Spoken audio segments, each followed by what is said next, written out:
Hello? Welcome, one and all, to Chosen Live number 59. 59, ladies and gentlemen. Okay, so again, the way Chosen Lives are going to work, same format as I have been doing. I'm going to get to my lovely notes that I've got written down first. I'm going to get all the things off my chest that I want to say. And then by the end of all of this, then I'll be chilling out with you guys in the chat to answer your questions, etc. Now, before I start this stream off, can't beat a good wine gum. Wait one second.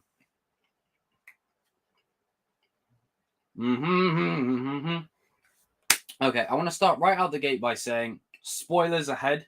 So if you haven't seen it, get out of here. If you have seen it, stick around. Now, as far as what they're doing with the Grand Inquisitor, I have no clue. Maybe he's involved in some way. Pablo Hidalgo is the law advisor, so there's no way they'll completely forget the Grand Inquisitor, but we'll just have to hope, pray, wait and see. But in the meanwhile, the way I'm going to structure this Chosen Live is I'm going to talk about key moments that stood out to me. And I'm going to go pretty much in order. I'm going to talk about key moments, then I'm going to touch upon the characters like I've done before, and then I'm going to be chilling out with you guys in the chat after all is said and done. But spoilers ahead, so you have been warned. Okay, so right out the gate, first key moment, the opening. I had literal goosebumps all over my skin this whole opening. I love everything about it. I love the shot of Obi-Wan isolated and alone at the end of the transport. He's alone in this big hallway, and you've got all this dialogue from the prequels playing. You've got him trying to talk to Qui-Gon.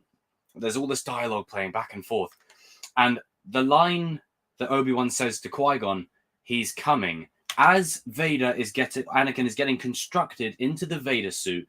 The first time we've ever seen this not only makes Rogue One look even better. So when you're watching Rogue One, and you know there's that moment where the Bacta tank goes down, you're like, okay, this is what will happen after that said moment. You'll be like, okay, the tubes are going to come out, they're going to start putting the shoulder pads on, etc. It's just so great to see the inner workings of how Vader gets put together little bit by little bit, and it treats him almost like Darth Voorhees. Like, he feels like a horror movie, horror-esque villain. He feels like a really scary horror movie villain. He doesn't feel like Darth Vader. He feels like Darth Vader on steroids in a horror movie. That's what he feels like, at least to me. Like, that's the vibe I was getting. Like, it was Jason X vibes, but good. It wasn't just Jason X vibes where it was terrible. It was very good. And I like how the line of dialogue by Reva that Anakin's alive, as you see Hayden Christensen's face as the helmet comes down onto him, and then Vader walks forward. It's just a great opening. It sets the tone for the episode, and it's exactly what I said. It was going to be a Vader-centered episode. Maybe not fully centered. We could have got a bit more Vader in there, but I think they used him the right way. And there's a moment later on in the episode that I'll touch upon that I absolutely freaking adore, and I really love. I absolutely love it. Love it. And again, expanding on Rogue One, we know Vader's castle is on Mustafar, of which we only got a glimpse of in The Rise of Skywalker, and the castle itself we saw in Rogue One briefly.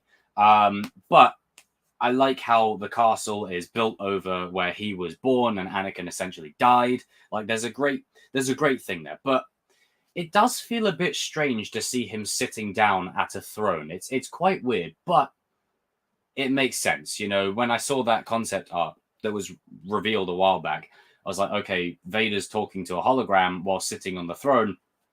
Hey, if Palpatine can do it, why not him? And I like how he has this conversation with Reva. It's a back and forth. He's like, I know what you want. I know what you're after. You want to be the Grand Inquisitor. You can be such things as long as you prove yourself to me. And that's what I said. There is a narrative for Reva that is now coming into fruition. It's now happening. So patience is key. I keep saying it, but no one listens. And then Vader just like buggers off to look out at the view. And I think that's very, very symbolic of where Anakin's headspace is that he's focused, he's driven, he's determined. And he's not just necessarily focused on Kenobi. Like when he looks out at the flames of Mustafar and the fire and the lava, it almost reminds me, it harkens back to that moment in Empire Strikes Back when he's looking out the window of the Star Destroyer and he's looking out into the stars. It reminds me of that. It captures that same kind of feeling that Anakin is still looking out to the horizon. He's still looking out beyond what he can see, even as a Sith, love it. This episode also sets up something that will be paid off in the next episode. I think the next episode, Obi-Wan will be in a Bacta tank. It will be a flashback heavy episode. And the reason I think this is because of the way we see Anakin in the show. When Obi-Wan looks out into the distance and you see Anakin in the offset, you see literally Anakin with the robe, the hood, turning around, facing Kenobi. I think you're setting this up this episode for Obi-Wan to have a really emotional episode in episode 4. I think it's going to be heartbreaking. I think Ewan McGregor is going to have probably the best performance in Star Wars in the next episode. I think he's really going to sell it. He's already sold it thus far. And I think we're at a point now where after everything that happens in this episode, Obi-Wan now has a moment where he's going to let it all out. There's no Leia around because she's now been captured by Reva. So there'll be, again, a lot of moments in isolation where, he's feeling low. He's feeling down. He's like, man, I failed again. I've got to go and get Leia. What the hell? I promised her. What is this? And I'm no match for Vader. Vader absolutely destroyed me. Like, Vader wasn't even trying. And I'll get to the duel later on. But I really like how they're preparing us for this emotional arc that he's going to have in the next episode. I love it. The horror aspect of Vader, I touched upon this a bit earlier, but Vader just feels so menacing here. Like, he's always been menacing, but the thing is, you can have something that's menacing and do bugger all with it. Take the sequel trilogy, for instance. But with this situation, it feels like Vader is 100% out and out the focus. Inquisitors, Reva, step aside. Big Daddy Vader's here to play now. And on that, I was worried. I was in the camp that Vader would take a back seat, and I said I didn't like that because it wouldn't be organic. If Anakin learns, or Vader at this point learns, that Obi-Wan is alive, he won't let the Inquisitors go alone. He'll pull up himself. And boy did he pull up. But I'll get to it. Vader's castle, it's nice to see a little bit more of that, a bit of the inner workings, the throne room, love it, really cool. Vader and Reva, this sort of like promising of, I can give you this if you do this, and and the way he promises it to her is not guaranteed. It's like, if you fail me, you won't live to regret it. Like, he's basically saying, I'm going to kill you. And that is another Chekhov's gun. For those who know film, you'll know what I mean when I say that. Essentially, Chekhov's gun means you've introduced a gun, now you got to fire it. So essentially, this confirms that Vader's going to take Reva out. It's not going to be Obi-Wan. Vader's probably going to impale her or cut her head off or something. She's dying by the end of this show by Vader's hand. They planted the seed now. Young Leia is without a doubt an absolute scene stealer in this show. Scene stealer. The actress that plays her, fantastic, does an amazing job. I love the sort of charm and the wit and the snapback attitude that she brings. It's, as I said in my last Chosen Life, she's very much a mixture of Padme and Leia rolled into one. Like, you see the shades of Padme, but you also see the shades of like a young Carrie Fisher in there. It's perfect. I think they got it absolutely spot on. And, just when I think you couldn't add to the character of Leia anymore, you have this. So that's awesome. I absolutely love that. And I did see people getting their knickers in a twist. Why isn't he with Luke? Well, it's pretty self-explanatory. He's got to protect Luke. Duh. Like, that's why he gets the Inquisitors off-world. He gets them the hell away from Luke. It's pretty simple. It's right there. Like, are you watching or are you looking? I like the Inquisitors having infighting. I like the fact that it still carries on that kind of Sith trend where they're always trying to one-up each other. They're always trying to stake a claim for number one. They're always trying to outdo each other. And I will say, though, when Sun Kang was casted as the fifth brother, I did have my concerns because the fifth brother in Rebels, he's quite a, big burly guy. He's an enforcer type character, and Sun Kang is more of he reminds me of more of like a tactical sort of infiltrator type. But he does a good job. He does a good job here. I just wish they would kind of give him more to go on. And I think the voice is mostly to try and recapture his character's voice in Rebels. I think that's why it's sort of like this third sister. Like they're trying to recapture that. I would prefer if he played just a different Inquisitor, just because then we could allow it to really use Sun Kang's talents to its full potential. He could be like the cool Inquisitor, the suave, debonair one, It could be really cool. But I like the infighting. I like how they're trying to one-up each other. And this isn't something that's new. The Sith always do this. The Inquisitors always do this. It's just nice to see that thread carried on. I've got Obi-Wan sees Anakin in the distance. I touched upon that earlier. Love it. Fantastic. It's just great to see Hayden as Anakin again. And I think because the next episode is probably going to be flashback heavy, you will see a lot of Anakin flashbacks. One with Reva, one with Obi-Wan, and maybe one where Anakin's like talking to Ahsoka or something. You never know. Hayden's going to be in the Ahsoka show, so anything is possible. Obi-Wan going John Wick on a bunch of stormtroopers. It's crazy how he's gone from so uncivilized to throwing the blaster aside to literally John Wicking a squad of stormtroopers with ease. Like it's awesome to see, It's just this kind of fun parallel where don't use a gun, but then use a gun. Like I love it. I loved it. And then I love the way the stormtrooper falls onto the laser beam and then he splits in half. It's like whenever Kenobi's nearby, people just get lobbed in half. I think it just everyone's like, hey, Kenobi, stay away from me. I'm going to get cut in half somehow. But I liked it. I thought it was a really cool scene. And it was just nice to see Obi-Wan using a blaster, old school, whatever. It's like not as clumsy or random as a blaster, but a few years later, he's quite happily John Wicking people. The Quinlan Vos reference. When is it Taylor? When she's helping Kenobi and Leia escape, and Obi-Wan recognizes Quinlan Vos's writing. I love that. I thought that was cool.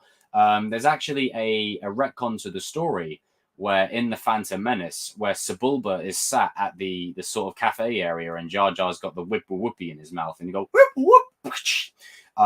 There's a guy in the offset that's Quinlan Vos, like he was apparently there on a scouting mission or something. But he's in the Clone Wars, and it's nice to see him being mentioned in live action. So maybe, just maybe they could do something with that, because now they've confirmed that at this point in the timeline, he's still alive. And I've made it very clear 1,000 times that I want them to be very careful with how many Jedi they let live around this time, because we're not far from A New Hope in this timeline. And I want Luke to really be I want that weight to still be there, that he is genuinely the last hope. Obviously, you got Leia, but Luke is genuinely the last hope. I don't want that gravity to be taken away.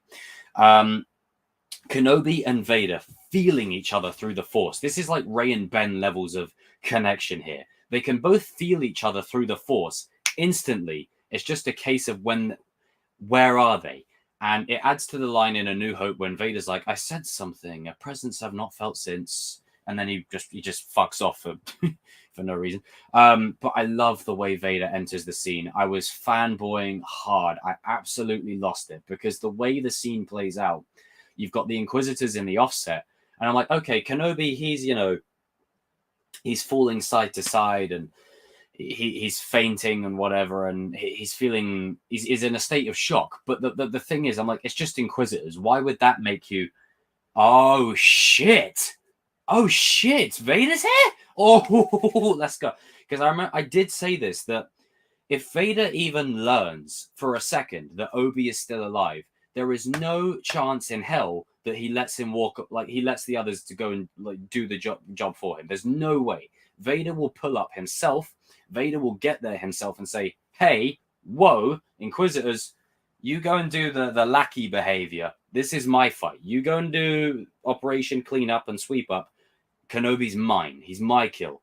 And I like the way that I have seen people say that he was quite not as intimidating. I don't know what episode you're watching. Vader was absolutely ruthless. He snapped a kid's neck like that.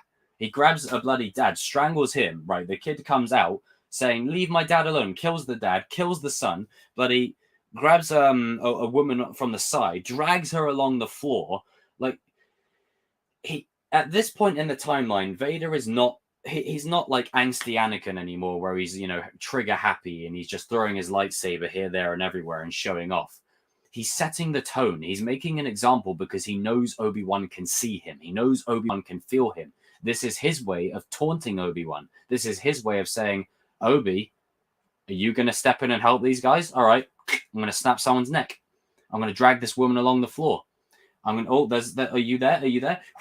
Oh, you're not there. Like, it's a game of cat and mouse. He's toying with him. And that leads me on to my next point is Vader is like using the darkness to sort of hide in the shadows and navigate here or there. Is he there? Is he not there? Even though he's such a big dude, and you can hear him coming from a mile away. The fact that he somehow manages to navigate between the shadows with ease, and then, he's just standing there 1 minute, and then the lightsaber pops up. It's like, it's brilliant. And I love the way the soundtrack builds. Like, the soundtrack for me is probably one of the weaker aspects of the show. But I think Natalie Holt does a great job here, building the tone and the suspense and the moment where you're like, oh shit, oh, we're about to kick shit off. And the moment after he follows Kenobi out into the wilderness area, or the factory area, or whatever, the mining bit, he's toying with him. It's like when Kylo Ren toyed with Finn. It's like when Dooku toyed with Anakin. This is a staple of Sith or Darkseid users. You want to play with your food before you strike the killing blow. He wants to toy with Obi-Wan. He doesn't want to finish him. He wants to toy with him. He wants to tease him. He wants to see what Obi-Wan's made of. He wants to push him to his limits. And I think by the end of this, everyone was wondering why Vader let Obi-Wan go.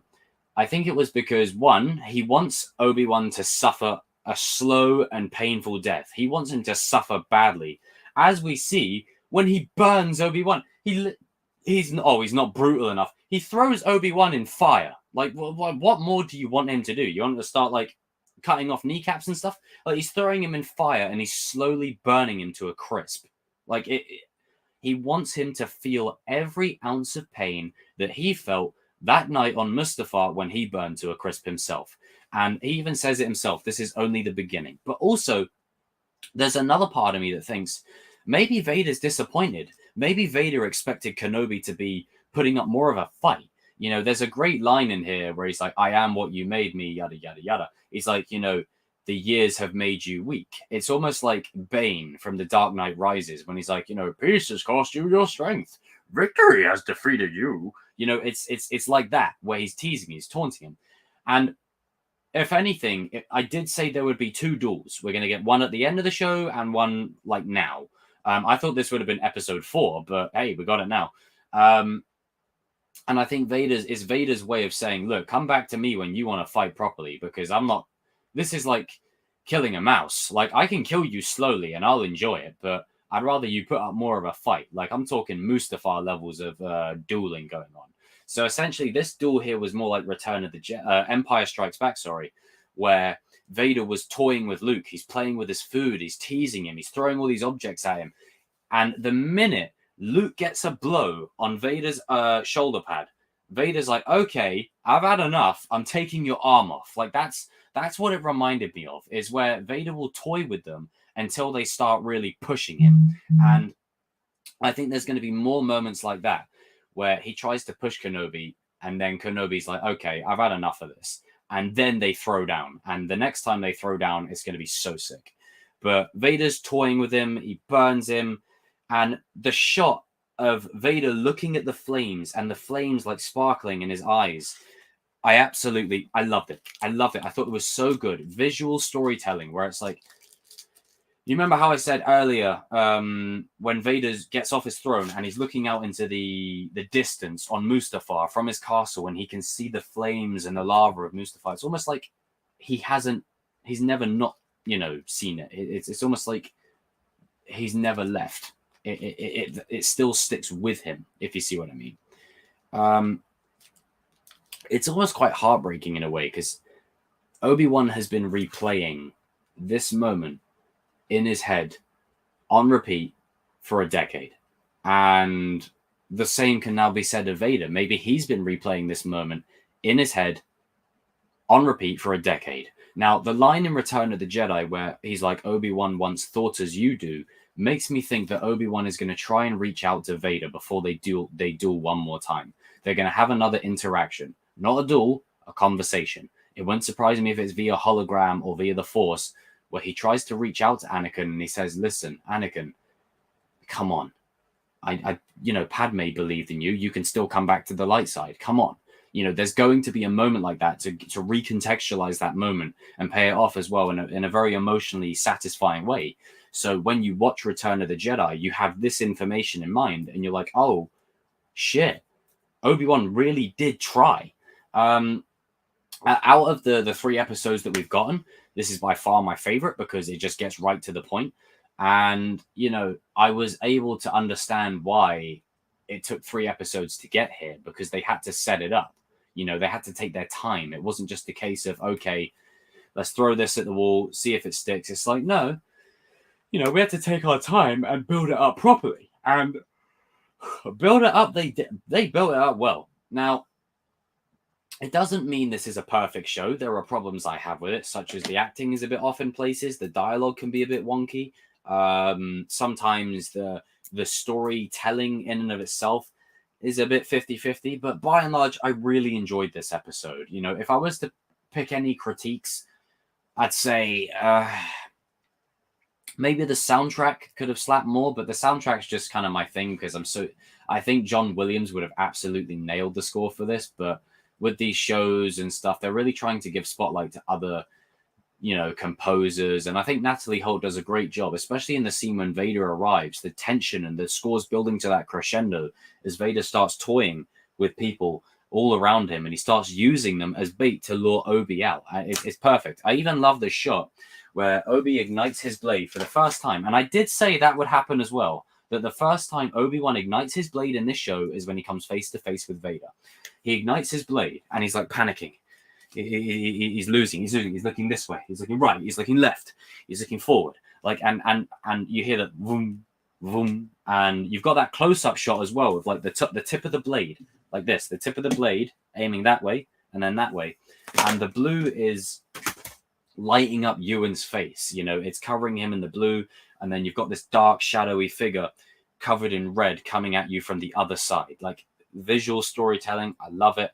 I think Deborah Chow directed this really well. The only thing I will say, though, with the duel itself, less shaky cam, less of this, more this. So I hope for the final duel, they do less of the shaky cam.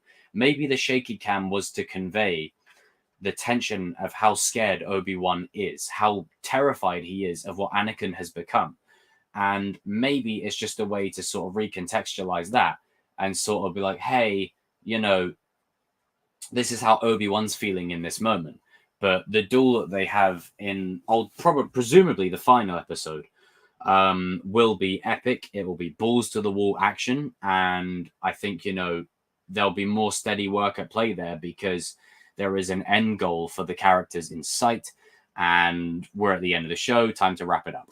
Now, do I want a season 2? No, I stand by this. I think it should stay as a limited season run. And I think it should be no more than that. Now, in terms of where I'm excited for things to go for the next episode, flashbacks.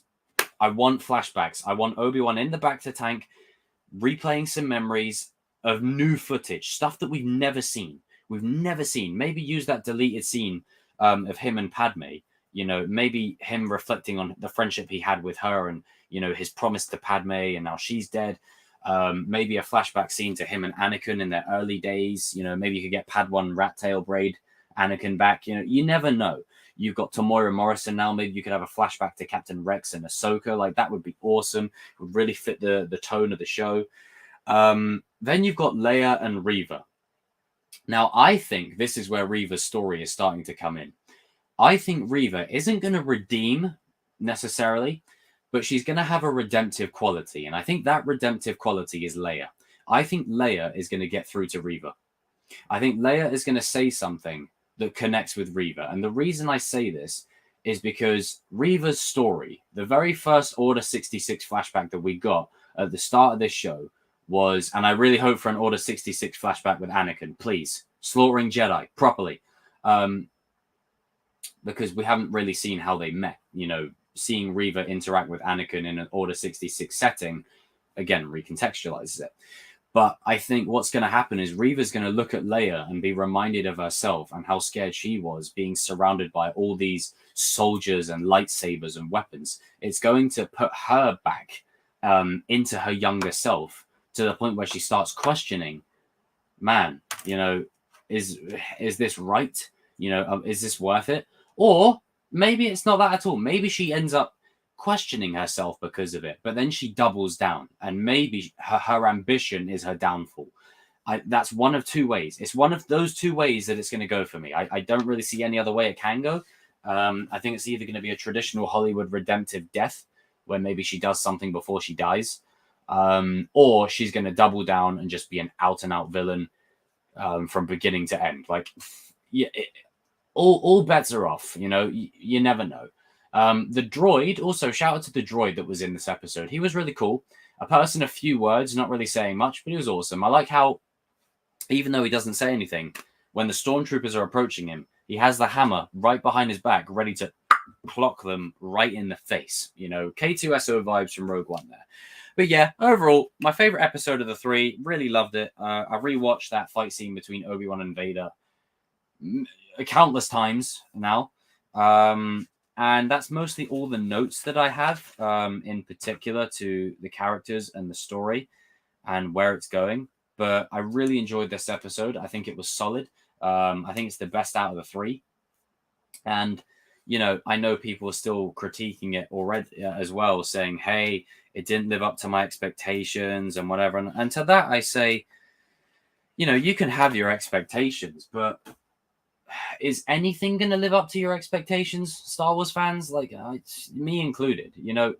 Us Star Wars fans have to remember that we've been ridiculously spoiled the last couple of years.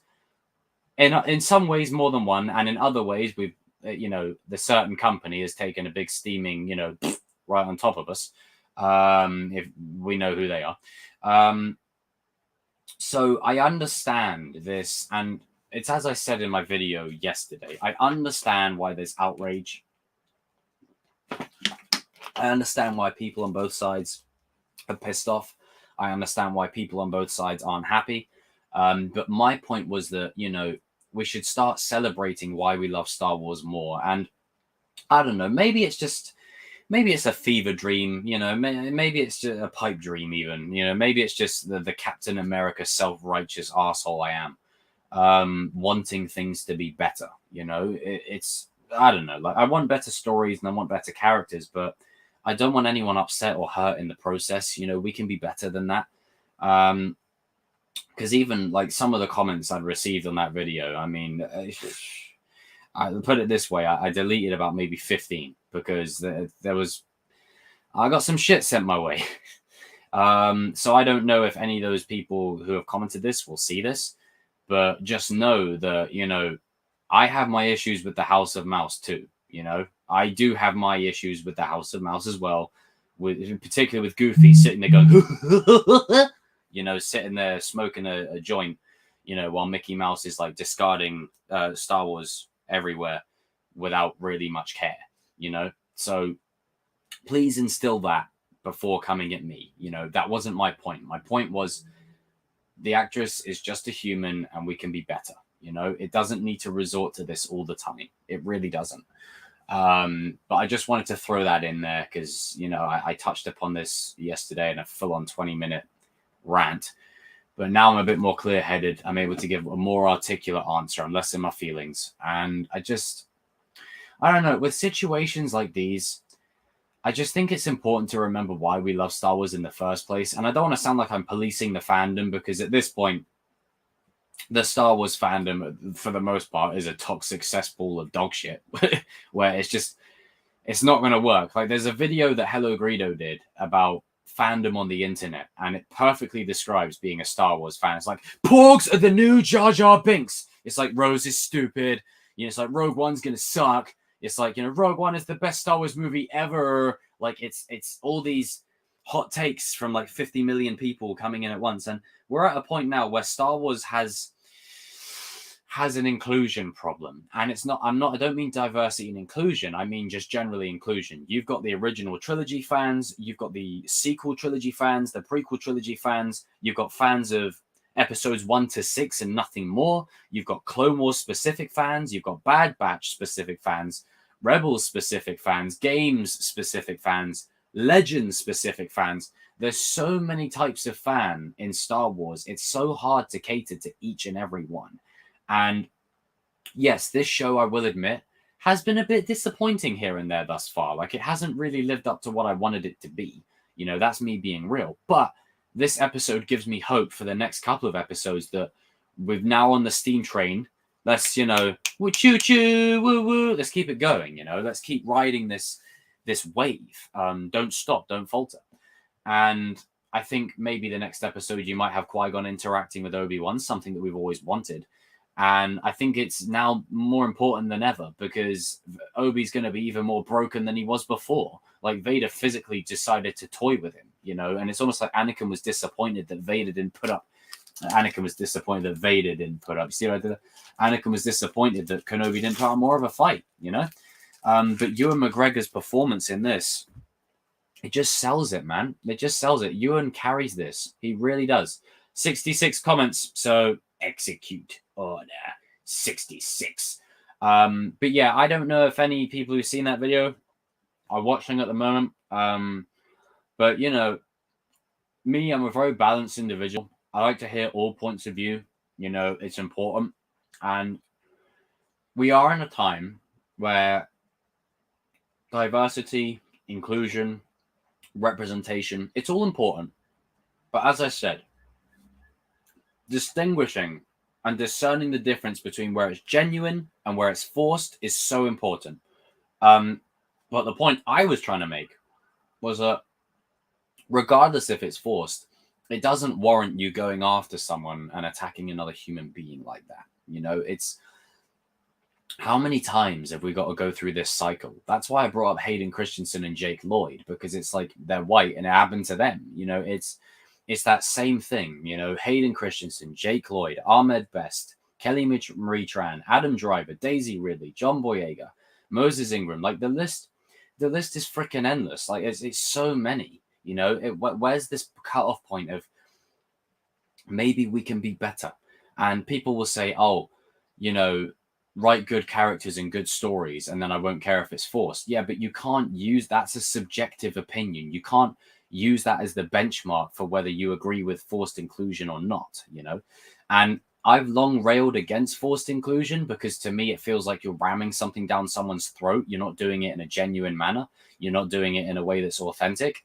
And for a company like Disney, and I don't mean to speak ill in case I have to work with them one day, but for a company like Disney that are entrenched in a lot of bad stuff over the years, I can understand why people are pissed off and angry at Disney for doing what they're doing and saying this kind of stuff where were they in previous situations? These are the questions that must be asked. And it's not like Disney can just turn around and say, oh, we have no clue. Like, you have to ask these questions. You have to. But again, it was in the spirit of bringing people together. And I think that's what Star Wars has always meant to me. It's meant to, like, there was a time where I used to be an uber Star Wars fan. Like, I still am. But there was a time period when I was at school where it was in English class. We were watching Return of the Jedi. And everyone in the class was making faces and looking at me because a few weeks before that, I said Star Wars was my favorite movie franchise ever. And I was the only one in class who said it. And the amount of shit I got, the amount of crap I got, it made me hate Star Wars to the point that I pushed against it. I decided I'm not going to be a Star Wars fan anymore. And for a good 5-6 years, nothing Star Wars really came my way that I cared about. Nothing. Even when the sequel trilogy started coming out, I saw The Force Awakens and Last Jedi in cinemas. Solo I didn't go see because I let other people's opinions dictate my own. And I missed the opportunity to see Darth Maul on the big screen again. I didn't go and see Rogue One in the cinemas, so therefore I missed that brilliant third act ending and then Vader's hallway scene in the cinema. I missed all that great stuff. And then, a passion was ignited, after a while of me sort of embracing it and go, you know what, I really do like Star Wars. I like the aspect that it brings people together, and it should be celebrated as such. And there's something for everyone now. We're at a point where a book like this, some people, I forgot another type of fan, books. Some fans may not like the silver screen stuff. Some fans may like the books only. And by the way, this is a fucking good book. Little cheap plug. And then also there's like Vader comics and there's all this other stuff. There's audiobooks. There's 30 years worth of Legends material. Lego Star Wars is a thing, whether it be the games or the minifigures. We're at a point now where there's so much. Oh my God. Wrecking my display. There's so much Star Wars to go around. There is genuinely something for everyone. But I don't know. The reason I was so angry in that video yesterday is because I want people to come together. I don't like divide. I don't like people being angry at one another. And I get it. There's a lot to be angry about with it, and it's frustrating. And especially, just to play devil's advocate, when a company's telling you not to be racist, who have done racist things themselves, it's very condescending, and it's like, hey, who are you? Where were you when X, Y, and Z happened? Why are you now suddenly on this, on your soapbox?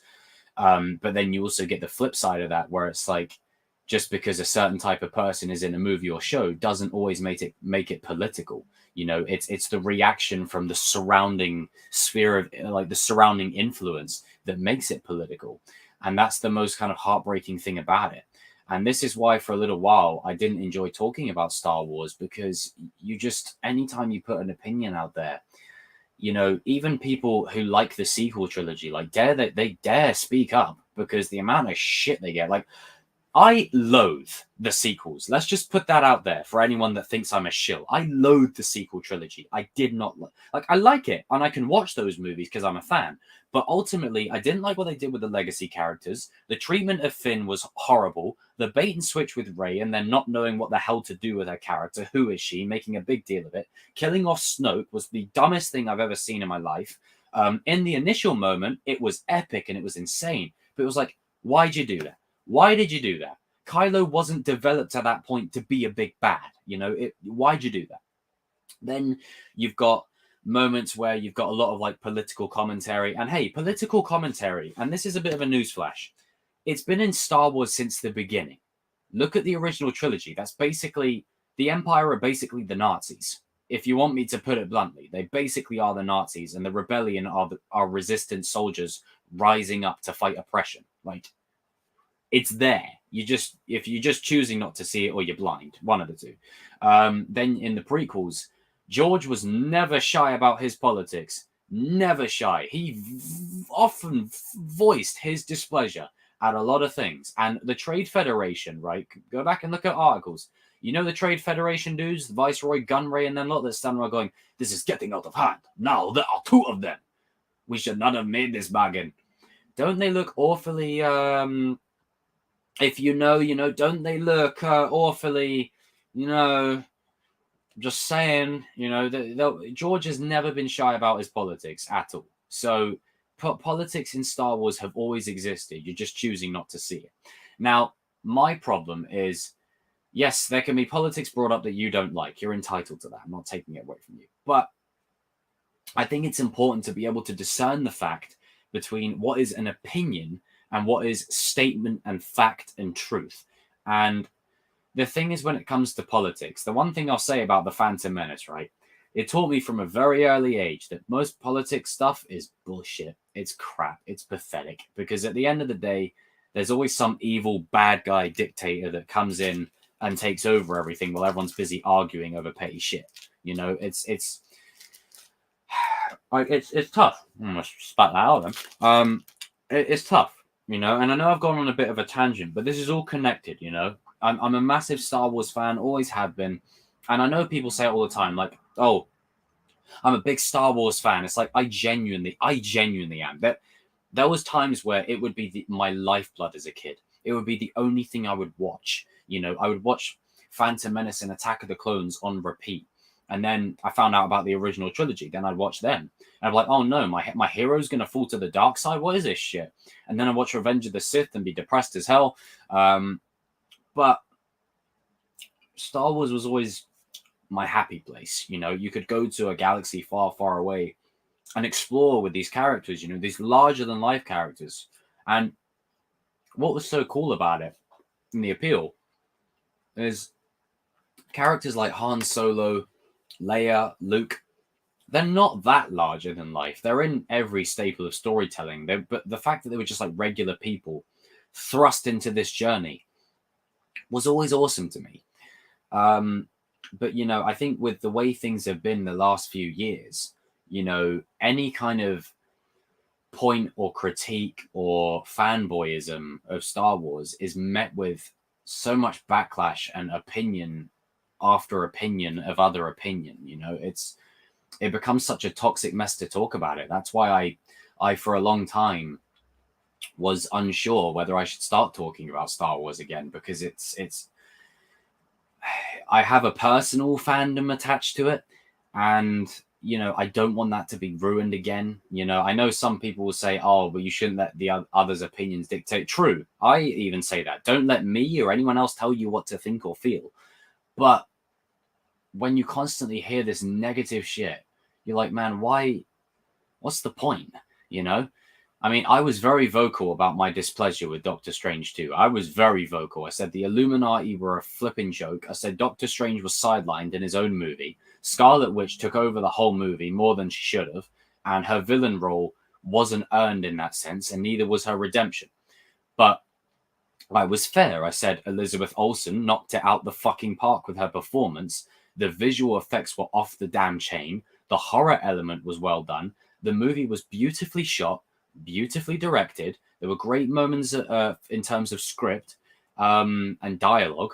You know, there was some really cool stuff in there, you know. So I like to be fair. I like to sort of not play both sides, but give a bit of column A, a bit of column B. And I'm not oblivious to this stuff. We know why Reva is in this show. It's a diversity token to say, hey, here's this character, eat it. But I also want to touch upon something else. People will complain that companies are race swapping and gender swapping characters. And while that may be true, Reva is a brand new original character. And look at the amount of shit Lucasfilm have gotten for it. So is it any surprise why race swapping and gender swapping characters happens when you have an original character come up, right? And this stuff happens. Now, I know I'm just using it as an example. I know someone's going to say, oh, but Mace Windu, Lando. I know. I'm just saying in the current time that we're in right now, you know, there's a reason why this race swapping characters and gender swapping characters happens is because, one, studios know it will make money. It's bankable. Two, it's an already popular established character. You're just switching them. And three, when you do an original character, you play a gamble. Like, you take a huge risk. It's either going to land or it isn't. Look at Reva. Plain and simple. You know, I got a friend that put it perfectly. He said War Machine and Falcon, that's diversity. Black Panther, that's representation. There's a big distinctive difference there. Now, I'm not saying that there should be a quota for that kind of stuff where it trumps storytelling. But the thing is, you know, we are in the age where I think it is important for people to see characters that look like them reflected on screen. And for me, I can't imagine what kind of person I would have turned out to be in life if it wasn't for characters like Obi-Wan or Luke Skywalker or Anakin, you know, or Yoda. You know, if it wasn't for characters like that on screen. Obviously, I can't relate to Yoda in the aspect he's a green little alien that speaks backwards. I do. Like, I can't relate to that. But, and it's not to say that people of different races or backgrounds or ethnicities can't relate to people of other ethnicities or whatever.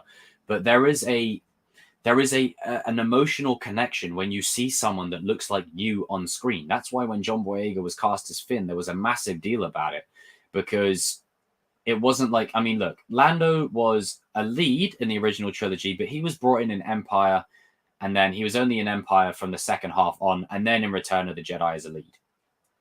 Not to downplay it, but I'm just using it as a point. Mace Windu, he was badass, he was cool, but he wasn't a main character. Finn was a supposed to be a main character. Good job, Disney. You fucked that one up.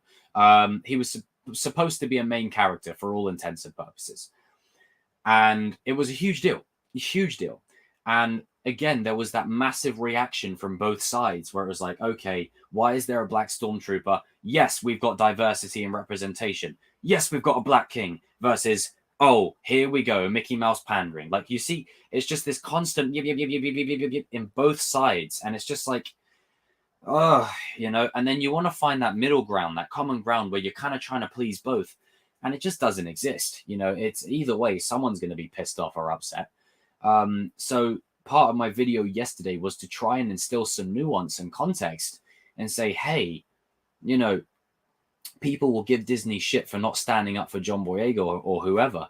But when they actually stand up for Moses Ingram, people still give them crap. Like, it's like they're damned if they do and they're damned if they don't. And I cannot believe I am defending Disney. I have ragged on Disney for a good couple of years. And for those, I loathe the sequels. So let that sink in for people that think I'm a shill. It's like, oh, look at this. Look at this. £192 million. It says, hey, Jacob, thanks for shilling. Really appreciate it. Keep up the good work. Oh, Disney. Such funny fuckers. Cash that in later today. I got that from someone. If you know, then you know. But again, before I get to the chat, just to see what you guys are saying, I know I've gone off on a tangent, but I wanted to really articulate my thoughts a bit more. And I think for me, again, it sounds hippie, but I just want people to be happy. I don't know if you guys know the term empath, but I'm basically that. I tend to care more about others' problems than myself, which can be a bad thing as well. But I really care about the well-being of other people, and it hits sometimes when not everyone's happy. When I see people watching like reactions to Kenobi and they're disappointed and they're not happy at it, I'm like, man, I wish you did like it, like I wish you did. And for those who love it, I'm like, man, fuck yeah, man. Woo! I'm living vicariously through them. Like it's again, A and B, it's just, you can't please everyone, I don't know. It's just an interesting time that we're in at the moment, in regards to this kind of stuff. And the good thing is forced diversity will give one thing. It will make it normal, right? To the point where they won't have to talk about it anymore, because it is annoying. I will admit, it's like anytime someone's this, it's like, okay, got the first this, okay, make it last, Just enjoy this wine gum.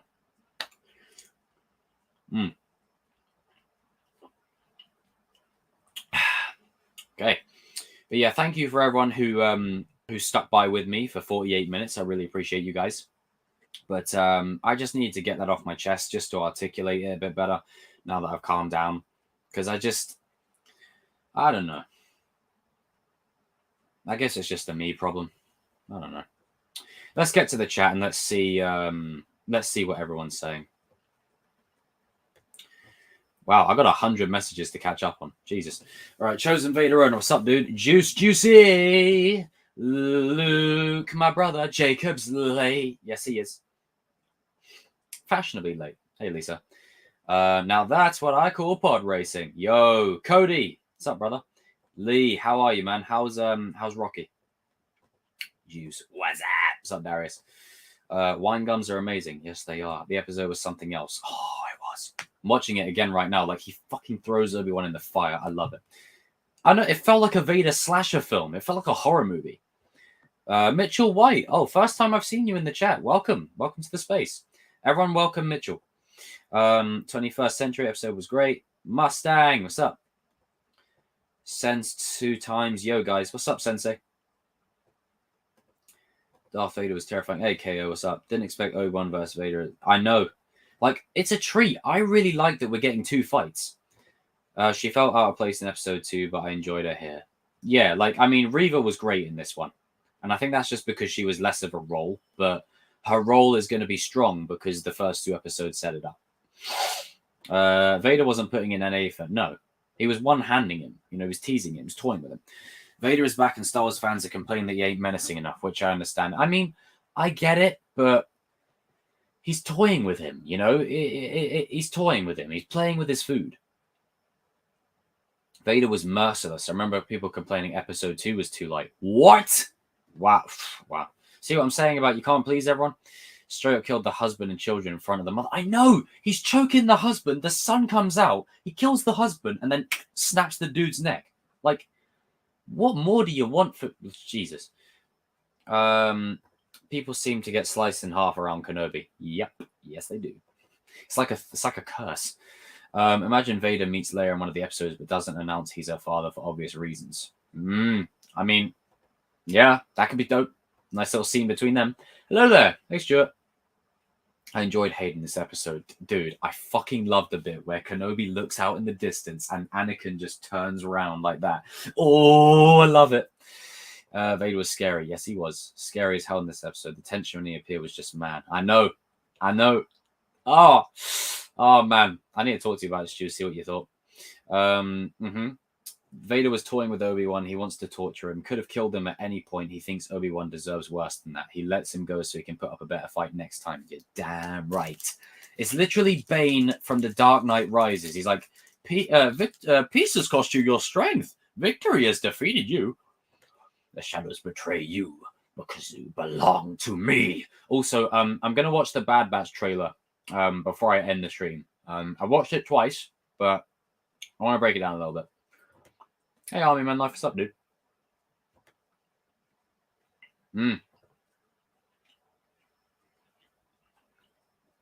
I think Hayden's on like stilts. Oh man, I love it. I love the fight bit. It's so good. How would you rank the 3 episodes so far? Pretty much Stuart's ranking. I did put the first one above the second one for a bit, but I think the second one's ending really sells it for me. Been a bit bigger. I had Spencer Wilder. Yeah, I liked it. I prefer Hayden in it, to be fair. Like, I can forgive it. I think Hayden's doing great in it. Because you know Hayden's under that suit. Flashback. Yes, please. Like, I want the flashback to literally be just the moment when Reva and the younglings are on that walkway and Vader, like Anakin walks out of the doors. You remember in Duel of the Fates when, you know, dun dun dun dun dun dun, dun, like as the doors open this way, and then Anakin's coming out slaughtering down Jedi Masters left and right, and that's how she knows he's Anakin. But that gives us the Order 66 flashback. I want Anakin to have a hallway scene, man. I want it. For Nari and those people, exactly. Obi-Wan's going to be even more broken in this, man. It's going to be heartbreaking, man. Ewan McGregor's going to have an absolutely amazing performance in the next episode. It's going to be heartbreaking, really is. Like he feels like he'll be responsible for everything, you know. I know it's weird. It's weird. Like I understand Last Jedi, Luke, and why they did it, but let's just say that the justification is much better here. People don't like the actress. The actress of Leia, let me just put this out there, right? Is the dialogue that they give her, it's a bit kiddie, but she's a kid. Go figure. But she's fine. She's perfect. I think she's great. I think the young Leia actress is a scene stealer. I think she's perfect. Like, child actors are very hit and miss. I think she does a great job. Her dialogue at times is a bit odd for a young child, but a child actress thinks she's good. Yeah. Certain ending to an event today proves that. Yes. Hey, you know what? I'll say this on air. I don't care. Johnny Depp. Play a nice little clip. Let me play a nice little clip.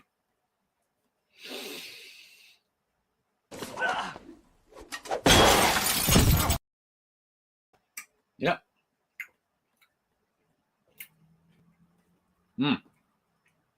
What about the fans of the Star Wars comics? Oh, I mentioned that. What about the droid attack on the Wookiees? It's critical we set an attack group there immediately. RJ, what's up? I need to get the audio from you. You guys ever see that movie Over the Hedge where the big bear's going, RJ? I need to get that anytime RJ enters. Oh, I have a missed opportunity. No. I screwed up. I was meant to start the stream with Kenobi. Woo! Because the mic was quite close, that might have blown all your ears off. I'm very sorry about that. RJ is in the house. Christian Erickson. Hello. Personally, I'm not a fan of Reva, but don't want to be called racist for criticizing a character, not the actor. Well, again, like the character you can pick apart for, like, again, just for context, my video is about people who are DMing her. You can critique the acting and the character. That's different. Disney, how they treated Depp was ridiculous. I know. My return is closing in. Dude, I love it. Yeah, it'd be nice if Disney could practice what they preach a little bit. In my opinion, absolutely criticize a character. An acting performance, but yeah. Absolutely. You see this comment right here. Right here. You can criticize the acting and all that kind of stuff. Enough toxicity. I know. It's annoying now, man. It's ridiculous. Apparently Mose Ingram is attacking the fans for highlighting the harassment she got from them. See what I'm saying? She brings it to the attention. Apparently she's it's a messy situation. I don't like what they did with Luke, but I respect the new Star Wars fans that like the sequel trilogy. Yeah. Political commentaries in every movie. With sequel trilogy, I don't really have anything nice to say about it. I hate what Disney did to the legacy characters. Let me just pull up an image, right?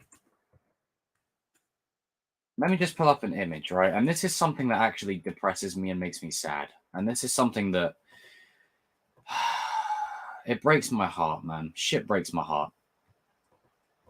And screw it. I know everyone's on about Han, Luke, and Leia. Han, Luke, Leia, Lando, Chewie, 3PO, and R2. Like, that's the crew. Look at this.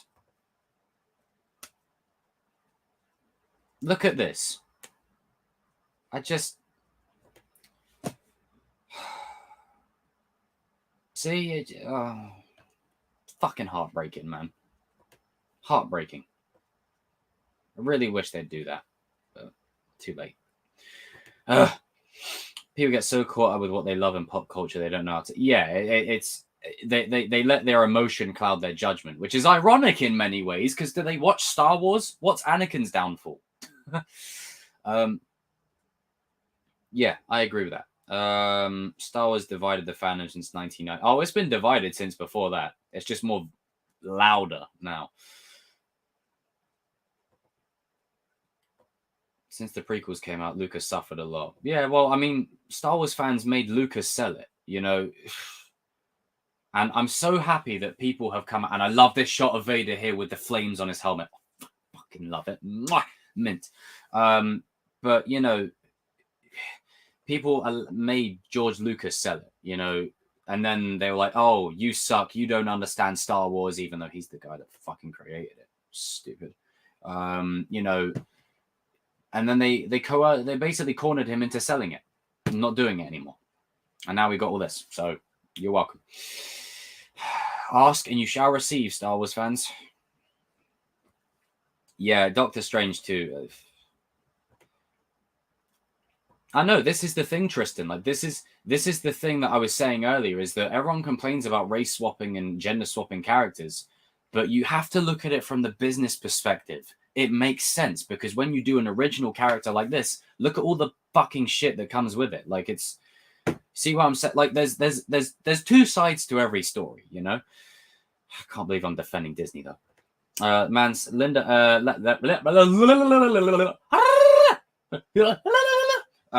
Jar Jar, and then you know, boss Nass.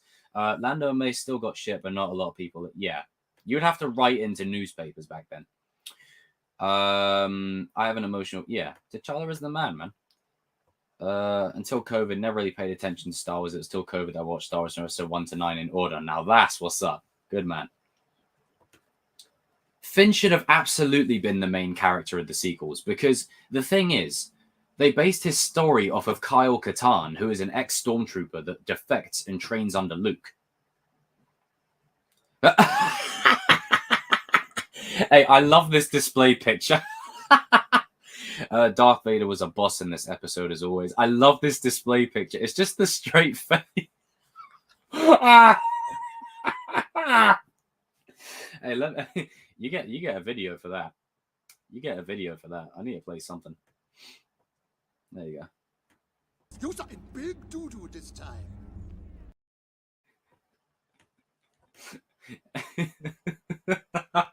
I just love the display picture. It's just that smug smile. Empathy is, well, yeah, I do try. Hey, Connor.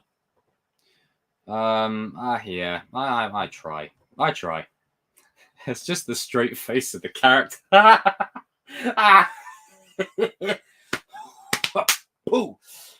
I'm awake now. Have you watched Stranger Things season 4? Yes, I've binged the entire season. Think it's pretty good. It's all right. It's pretty good. I'm gonna do a Morpheus thing from Matrix here. The red wine gum or the black wine gum, or both. How I do it. What's going on my laptop? Fuck. Give me a sec, guys. My laptop's on a fucking stupid thing. Right. You know the bit in the episode when what is it? Let's just go. Give me a sec. Oh, I love wine gums. Where Reva puts her hand on the Jedi symbol, and then she sort of has a moment. She has that moment of there's a redemptive quality, and I called it before I saw the episode. So she could have a stereotypical Hollywood redemption. She doesn't deserve a full-on redemption, and I'll be the judge of that because I decide who gets redemptions, who doesn't. Oh, dude, watch it. It's good. I must say, put it this way: they found their Freddy Krueger type Pennywise person. You know, hey, Georgie, fucking elbow you in your teeth. Shouldn't have mentioned him. But I'm expecting. Fuck it. Let me just do it because people find it hilarious. That you see that moment in the movie, the first It, after they stab him in the face, and he goes, and then he goes down the well. Fuck that. We're grabbing that dude by a stupid fat wig and we're pulling him back out and we're giving him a Compton beatdown. We're going all in. Ain't nobody fucking doing that shit and running away. Get the fuck back up here. Fucking piece of shit, you know. Break all your teeth. Stupid twat. Ugh. But yeah, they found their version of Pennywise / Freddy Krueger. Oh, hey, Juliana. Ewan has... Yeah. Ewan's performance is so fucking good in this show. Like, I know the acting is questionable in other places, but Ewan sells it, especially the moment that I'm looking at right now, where he's got the saber, right? And credit to Deborah Chow for directing it like this, but like he's like this. He's like left to right, like that, and then the camera's panning back and forth, and it adds to the manic nature of it all. I love it.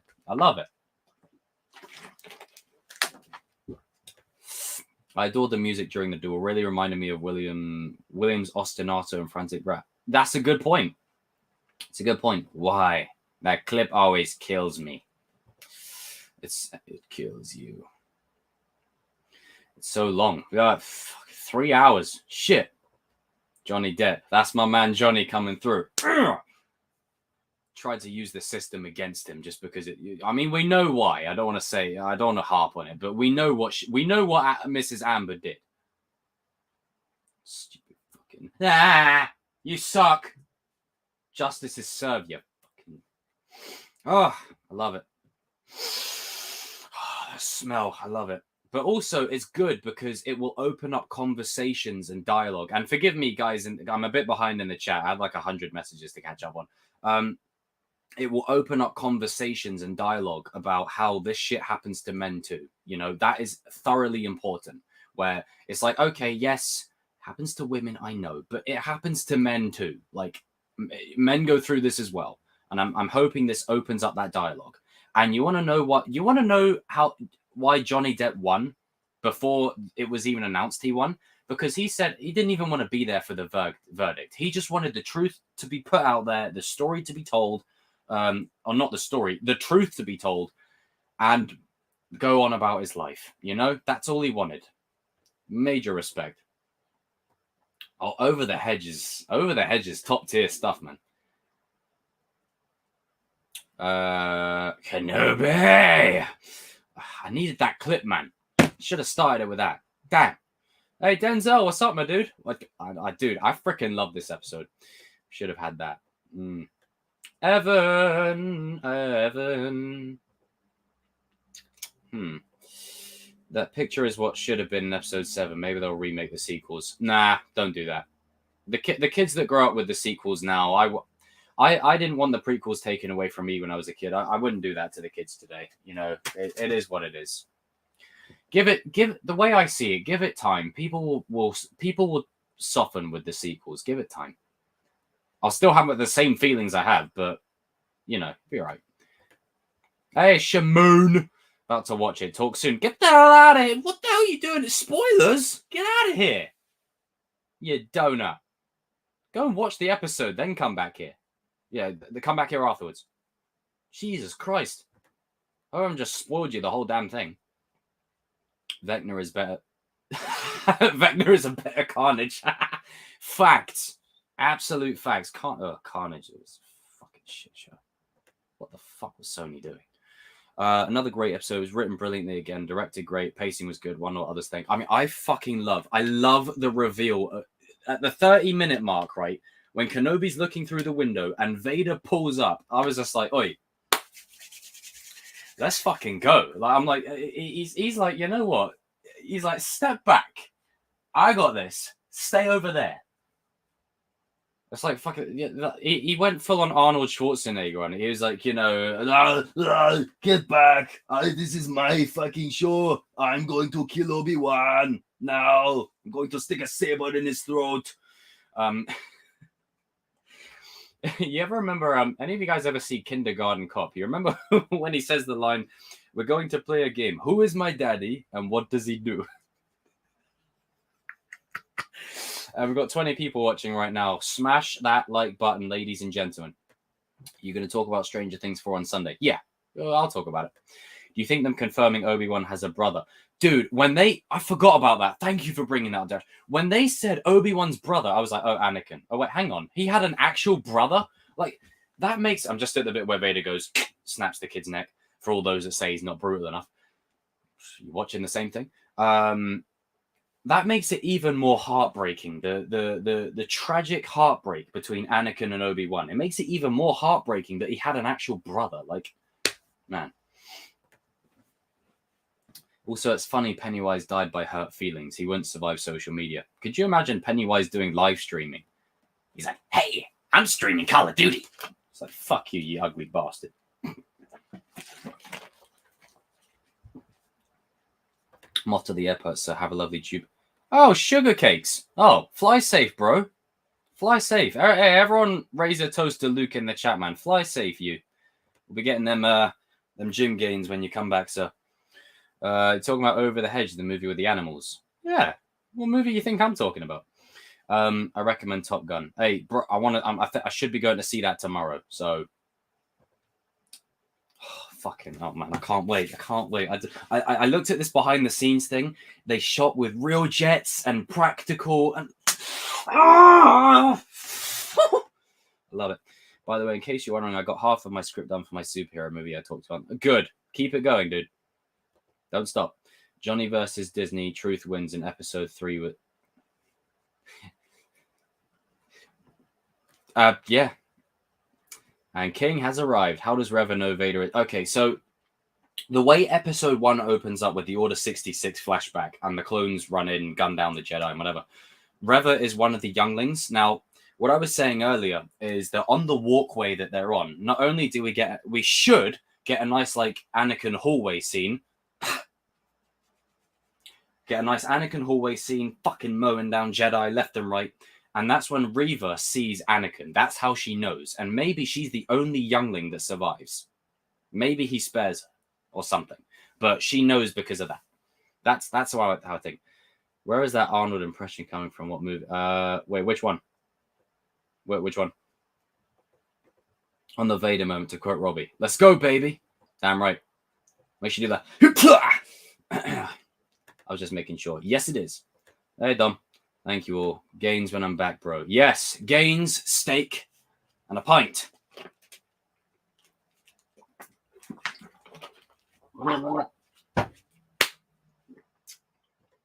I'll see you later, Army Man Life. Take care, dude. Okay, I think I finally caught up on the chat. Nice. Oh, man. Oh, what an episode. What an episode. What an episode. I'm not sure how much longer I will stream for because I do want to get some good sleep in because I want to go see Top Gun tomorrow with the family. I've been waiting to see it for a while. Drink it in. Pint on me, peace and love. You know what, Luke? Just for you. Just for you. No! There you go. I'll never forget a moment where someone screams no. Like, you know that moment in Return of the Jedi? George Lucas, I got to have a little chit-chat with you, buddy. The moment when Vader saves Luke, it's a silent moment. There's nothing said. Palpatine's going... And then Vader's like, all right, I've had enough of your shit. I'm sick of this bollocks. Picks the fucker up and then throws him down the shaft. Till the sequels bring him back later on and completely undo everything. Cheers, Mickey Mouse. The moment when he does it, what's not said that makes it emotional when he picks that old testicle up and he throws him to his supposed death. But George decided, let's add some dialogue. And Vader goes, no. I'm like, no to that, And then you got the other one that's like, McClunky. Stop changing. Camera's out of focus again. It's like, stop changing that scene with Han and Greedo. Han shot first. He wanted to shoot his ass. And then there's like this weird transition. Like Han and Greedo are shooting each other. And then Han's head does this like that. It's like, it's weird. And now Greedo says, McClunky. I'm like, oh, yeah. Shit. And then George. You guys see that first edition of Jabba the Hutt that was... Hey, let me find it. Where is it? It's like 2004 Jabba the Hutt. It's flipping disgusting. Like looking at soaking wet diaper shit. Where is it? Look at this. This right this is horrible. This is disgusting. Oh wait, Stuart, you're going. I'll see you later, bro. Get some good sleep, man. Get some good sleep, mate. Thank you for popping in, dude. And also, I want to say before I put the image up, when Vader's looking at the flames, right, and the flames are reflecting on his helmet, it's like he's looking at his future. Like, I love that shit. Now, this Jabba the Hutt here is a Scottish dude. Shout out to my Scottish gang, representation for us. But this 2004 one, that was the first one I saw, so I'm happy that was the first one I saw. This 1997 one, though, look at this shite. Look at... look at it. It looks like them bad... stop motion. It looks like a bad claymation kind of thing or something. It looks fucking awful. It's disgusting. It looks like that digital piece of shite was approved for a movie release. What the fuck? Look at his eyes. His eyes are glowing. Get it off my screen. Get it. Fuck that. That Arnold impression you always do. I don't know how to explain it. Was it there? Who is my daddy and what does he do? It's just the way he said it. It's just like, you have to say it that way, Arnold. James L. Jones is the voice Darth Vader. It's Darth Vader, sir. Please refrain from that language, sir. I'm just pulling your chain. Yeah, I mean, of course, who else were they going to get?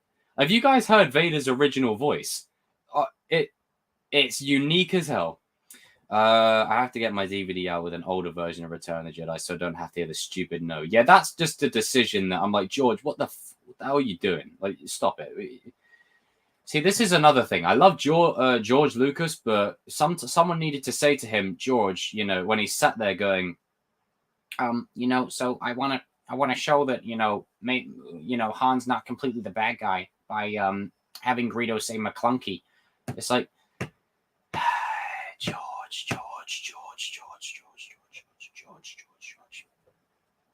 Damn it, George. Mate, do you know what? This might be a hot take. I know people love the yep.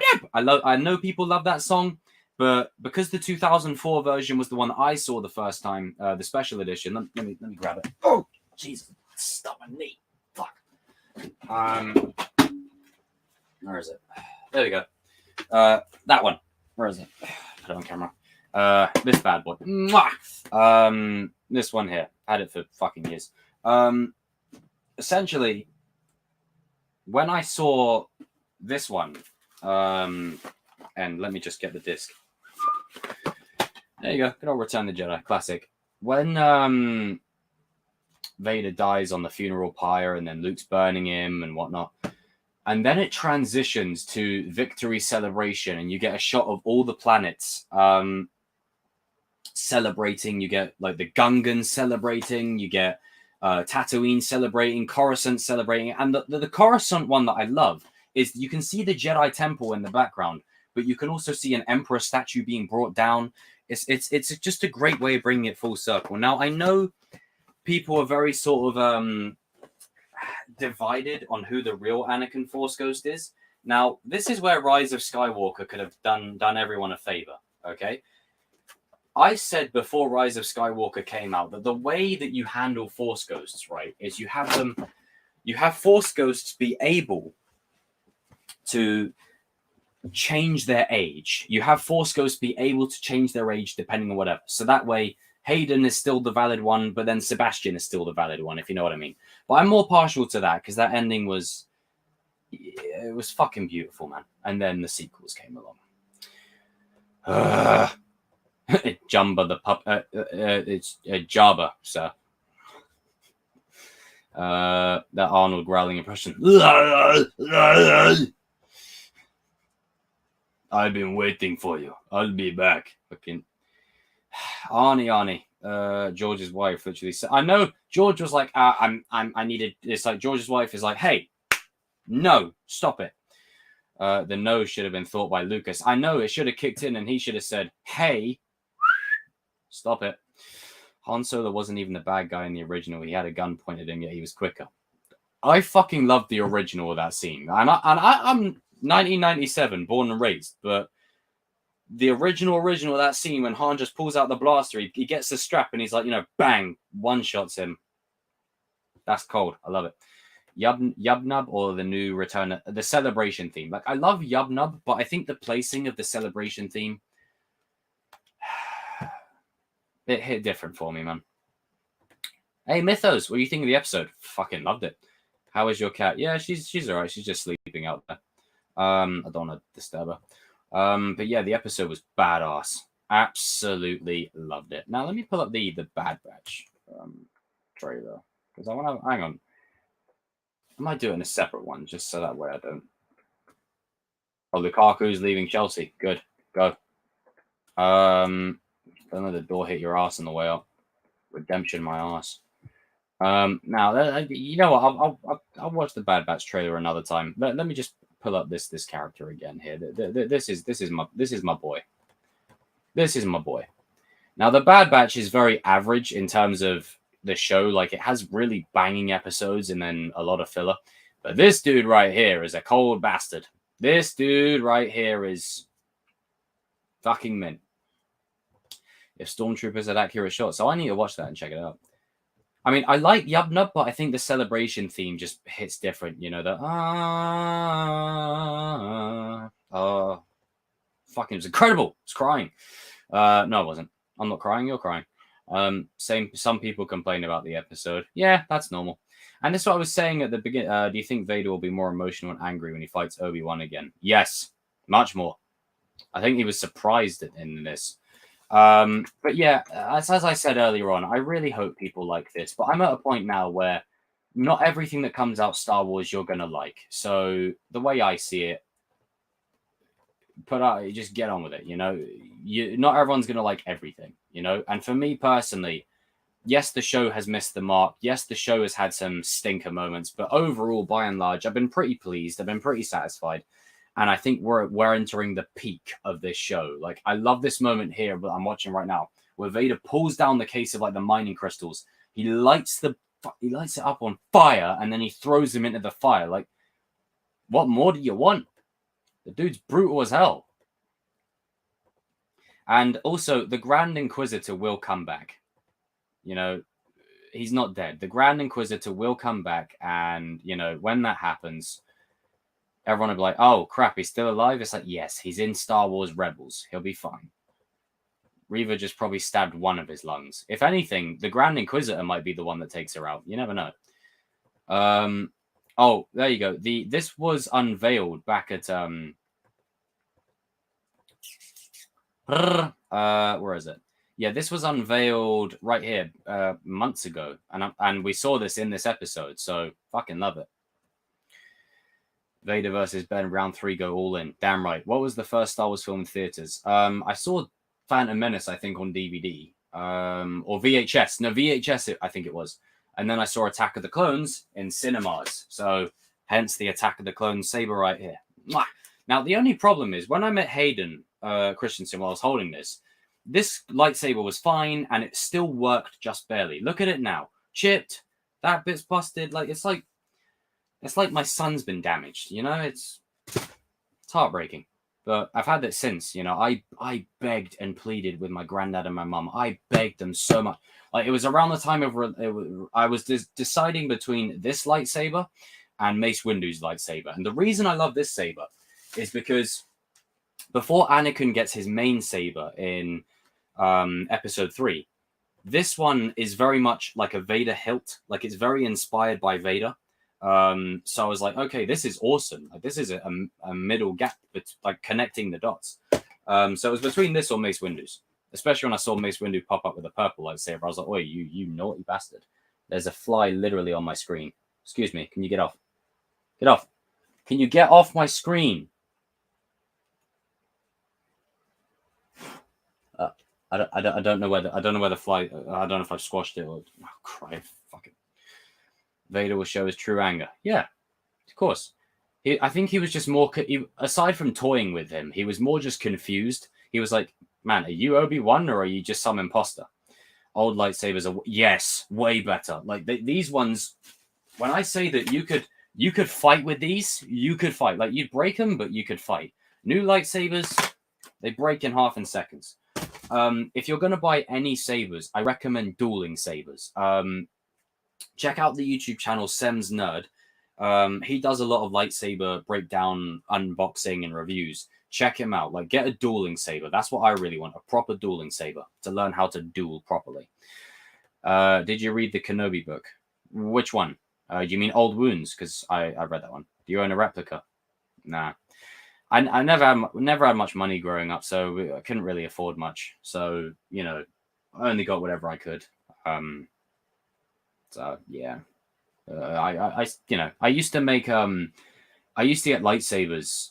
I would make them out of Lego, and I would try and swing them, and then they just break in half because it never worked. Is that the Youngling Slayer 9000? No, this is the Tusken Raider Slayer 9000. That's what this is.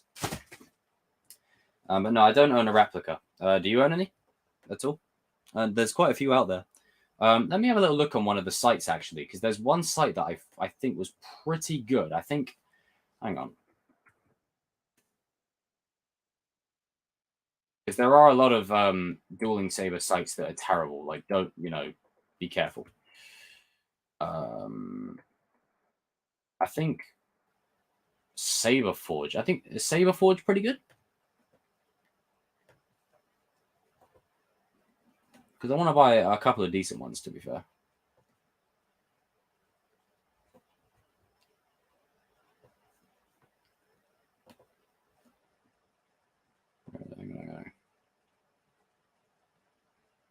The only thing is, though, like, you can buy dueling sabers for relatively cheap prices, but if you want a replica that looks exactly like it, like, you're talking big bucks, very big bucks.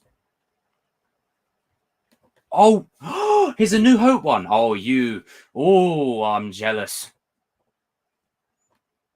That's amazing. Oh, I'm jealous. That's good. Dueling sabers. Let's have a little look. Let's have a little look. See what we can scrounge up. Don't buy them off Amazon. I want to put that out there. You get a lot of like McDonald's type ones. The PTSD scenes when Anakin saw Obi-Wan. Hey, when now I'm doing it. When Obi-Wan saw Anakin, fucking mint. Hey, Kylo's the frickin' dude. Like, I have my opinions on the sequels, but I will watch them for Kylo Ren. I fucking love his character. One of the best characters in Star Wars. I'll die on this hill. Where is it? Let's have a little look. Let's have a little look at the lightsabers that they've got. Because the thing is, if you want a proper replica, it can be really pricey. Really, really pricey. Custom sabers as well. There's one that I think they had that was like, there you go. Look, there you go. Look at that. You got Electrum Wind. That's basically like a Mace Windu one. Let me just close a couple of these tabs. The Guardian. That's Obi-Wan from episode 1 and 2 because the hilt's very similar. Emperor's Hand. I'm not sure actually. That one's kind of escaping me.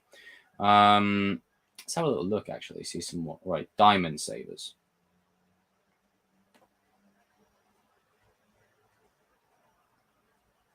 And the thing is with these dueling sabers, you can fight with these. So you can build your own one. Oh, okay. Have a little look-see, just for the sake of it. You have to have Dark Maul and Qui-Gon's. Hey, Qui-Gon's lightsaber is so good. Oh, look. Dark Initiate. Let's have some fun, actually. Oh, that Apprentice one looks good. Oh, I like that.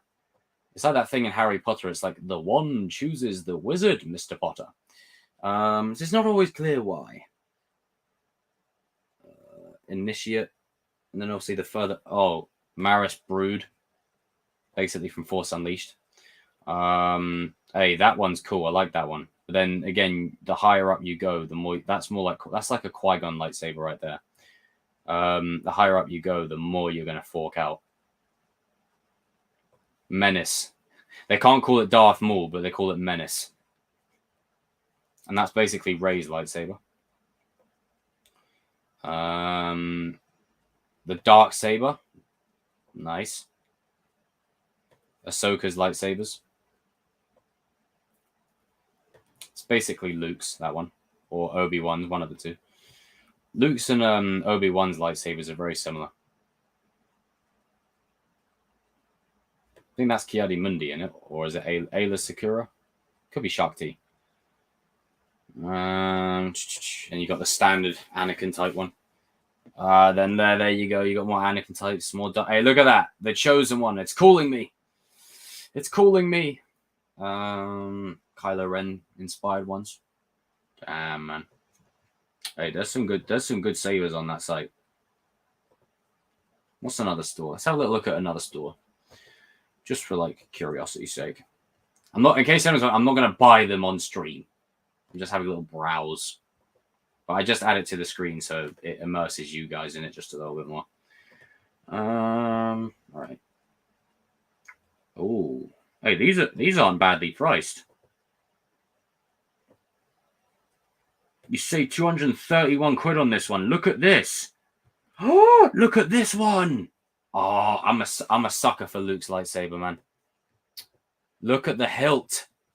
Oh, it looks spot on. It looks perfect.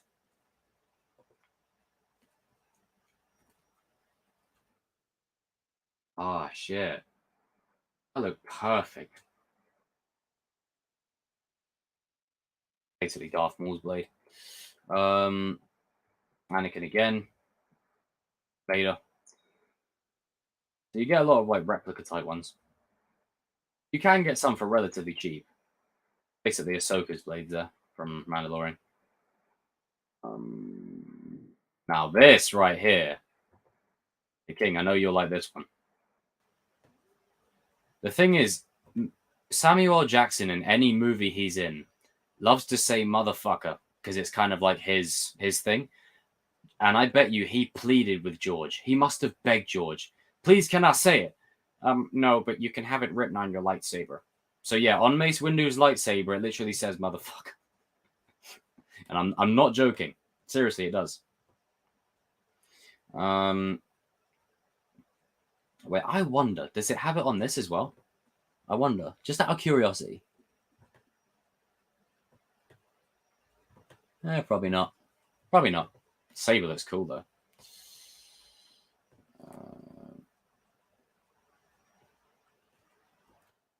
Original Qui-Gon Jinn NeoPixel lightsaber.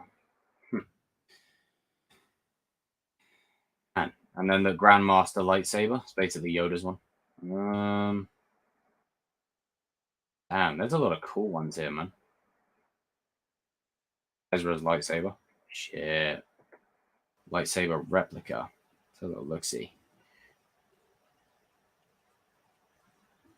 It's pretty badass. It's pretty badass indeed. That reminds me. Let's go down memory lane.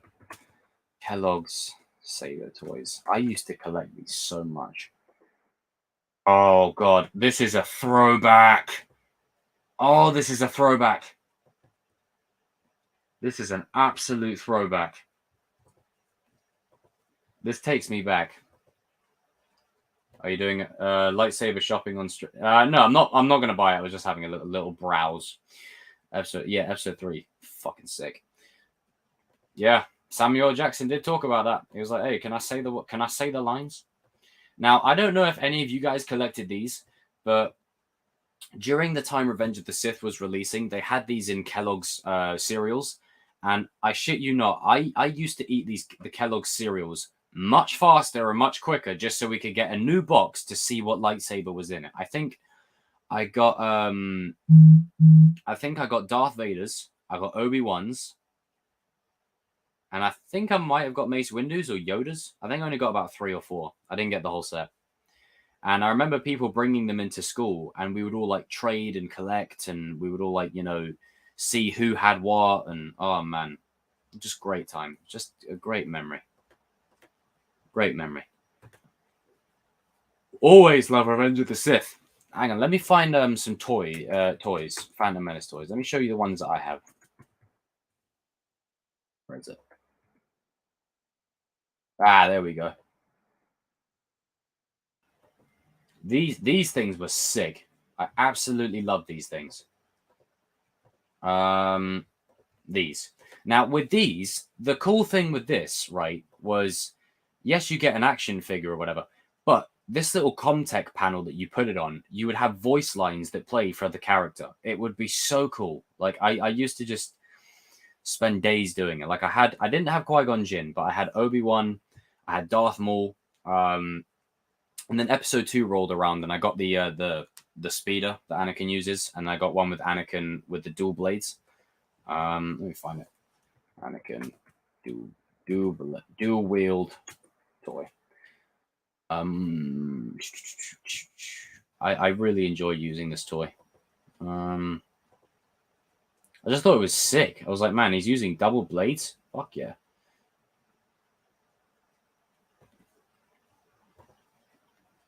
But I remember begging and pleading, So shout out to my mum and granddad and the pops for their tremendous patience with my begging for. But it's like, but I want it now. This one right here. Look at the blue saber and then the green one. Oh god, it was perfect. Perfect. Absolutely perfect. I think that's why I like his Attack of the Clones one the most. I have so much nostalgia for it. Hey, Cody, what's up, dude?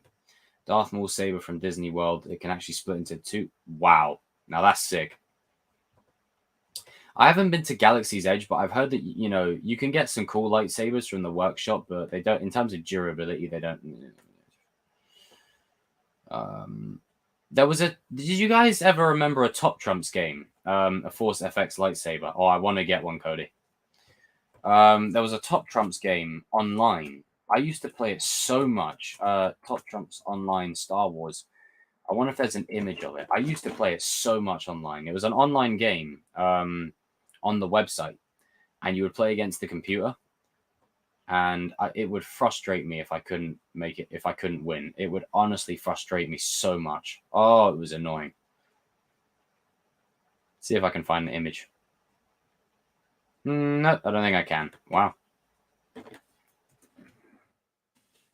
Used to frustrate the hell out of me.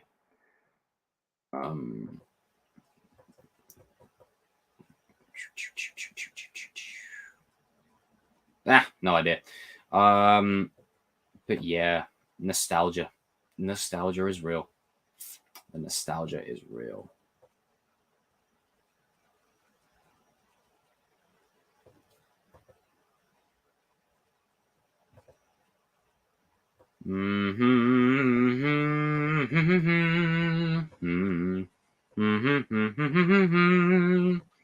All right, guys, I'm going to chill with you guys in the chat for a little bit, and then I'm going to round off. Enough Star Wars nostalgia. I'm going to go and rewatch this episode again before bed. Okay. My favorite Star Wars movie will always be Return of the Jedi, but Revenge of the Sith is a close second. Imagine seeing Return of the Jedi in theaters. Yeah, can imagine. I love Return of the Jedi. It's a great ending. It's just perfect. Has a few wonky elements to the film, but it has the best third act of any Star Wars film, including Rogue One.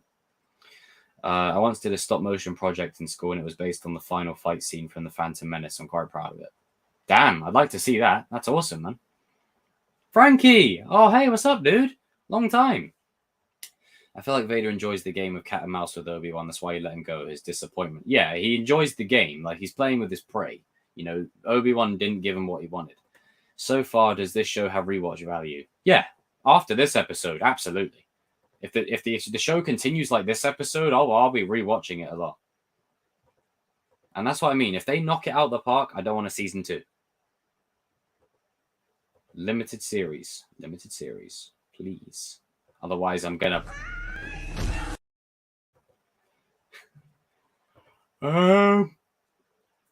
Yeah, still holds up.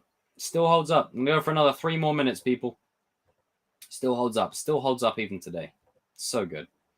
But yeah, overall, I love this episode. Thank you guys and girls who have stayed with me while I've rambled on about multiple different things.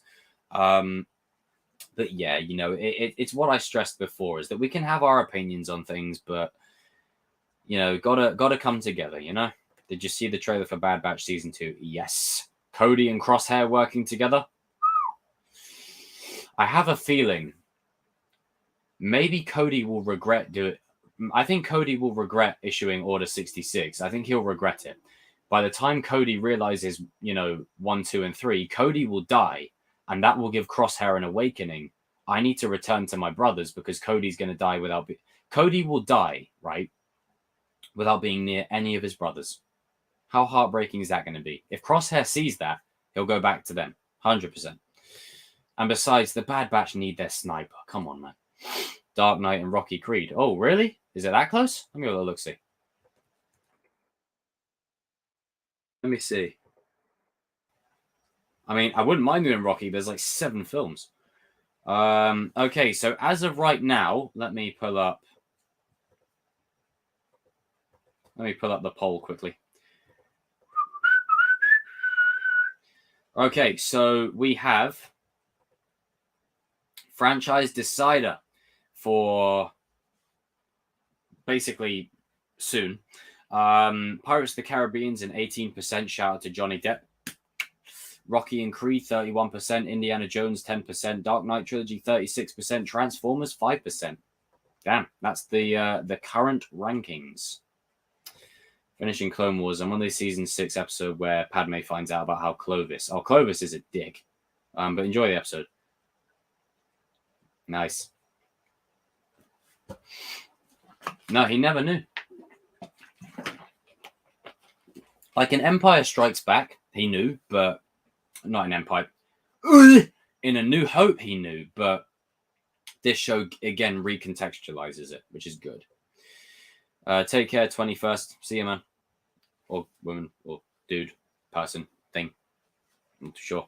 It's hard to tell. You guys are all behind names and profile pictures. I can't tell who what's what. Yeah, me too. I want Crosshair to come home. But which movie are you most excited for this year? Top Gun. I never thought I'd say it, but Top Gun. No, I'm joking. I'm not excited for Top Gun, but I am excited. But in terms of movies this year, I don't know. I'm very iffy. I was more focused on Kenobi than anything else. So yeah, that's just kind of where I'm at. I see Daniel as a combination of Obi-Wan and Anakin. Yeah, I see why you say that. I see what you mean.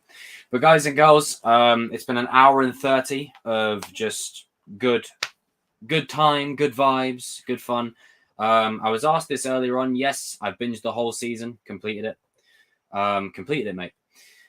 Solid. Really liked it. But yeah, King, I'm going to do like a Chosen live this weekend in regards to doing 1 year with the rest of the Kings. Because, you know, I don't like to blow smoke up anyone's ass, but I got a few I got a few words to say on my my fellow Kings, and a few words to say on some people who have stuck by me this way. You know, who'd have thought a year ago when I mentioned all this, it'd still be here now, doubling down, almost on the road to 8K. I mean, let's go, baby. But Tristan, Abbas, all Marvel movies this year are filler. Yeah, I hear you on that.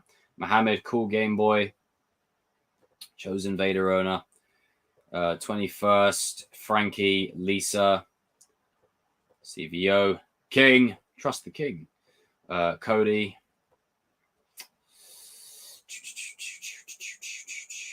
Lee, if you're still there, Mythos.